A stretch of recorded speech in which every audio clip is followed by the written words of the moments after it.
নমস্কার বন্ধুরা, আপনাদের সবাইকে আমার ইউটিউব চ্যানেল এ ফ্রি বার্ডে স্বাগত।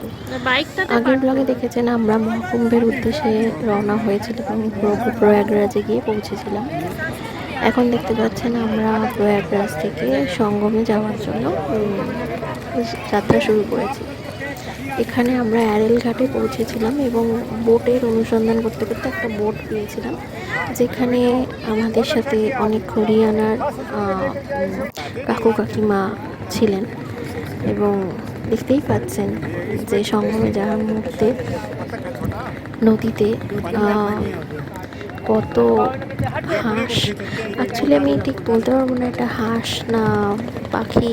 কেউ কেউ বলছেন যে এটা পাখি, আবার কেউ কেউ বলছেন এটা হাঁস, কিন্তু যেটাই হোক এত সুন্দর লাগছে। নীল দিয়ে টলটলে জল, তার মধ্যে এরকম সাদা সাদা পাখি বা হাঁস সেটাই বলেন না কেন ঘুরে বেড়াচ্ছে, মানে অসাধারণ দৃশ্য। আর এই জলটা দেখে তো আমার মনে হচ্ছে জলের মধ্যেই সাঁতার কাটি।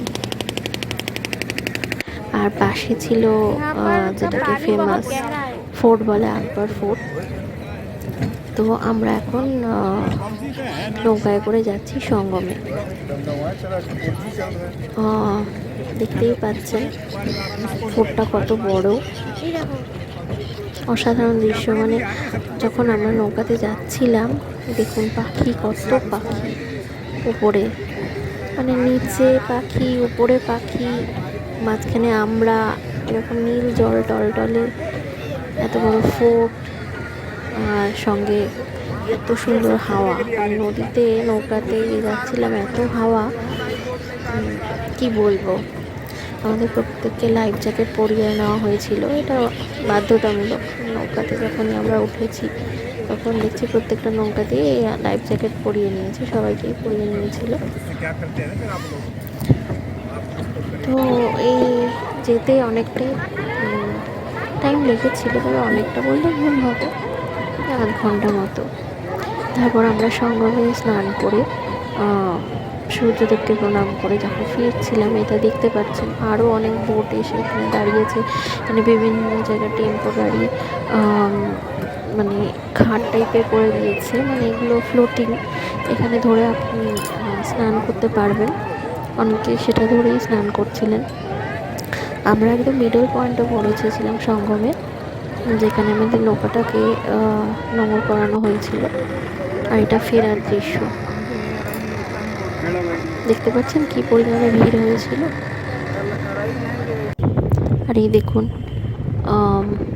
উপরে প্যারা সেলিং করছে। আর এত কিছুর পরে আমাদের সেম ডেই রিটার্ন ছিল, তো আমরা আবার ফ্লাইটে করে রিটার্ন করবার উদ্দেশ্যে গাড়িতে করে রওনা হচ্ছি। আর এই দেখুন ব্রিজ থেকে নদীর উপর দিয়ে আমরা ব্রিজটা ক্রস করছি। পুরোটা ভিউ আসেনি হয়তো পরিষ্কার। আর এই আমাদের প্রয়াগরাজ এয়ারপোর্টে আমরা পৌঁছলাম। খুবই সুন্দর, নিট অ্যান্ড ক্লিন, ছোট্ট একটা এয়ারপোর্ট। আমার তো বেশ ভালোই লেগেছে। শুধু আমাদের কলকাতা এয়ারপোর্টের মতো অত বড় নয়, কিন্তু মানে ছোট্টর মধ্যে বেশ ছিমছাম এয়ারপোর্টটা। এই ছিল আমাদের প্রয়াগরাজ ভ্রমণের ছোট্ট ব্লগ। আপনাদের যদি ভালো লেগে থাকে অবশ্যই লাইক অ্যান্ড সাবস্ক্রাইব করবেন। ধন্যবাদ।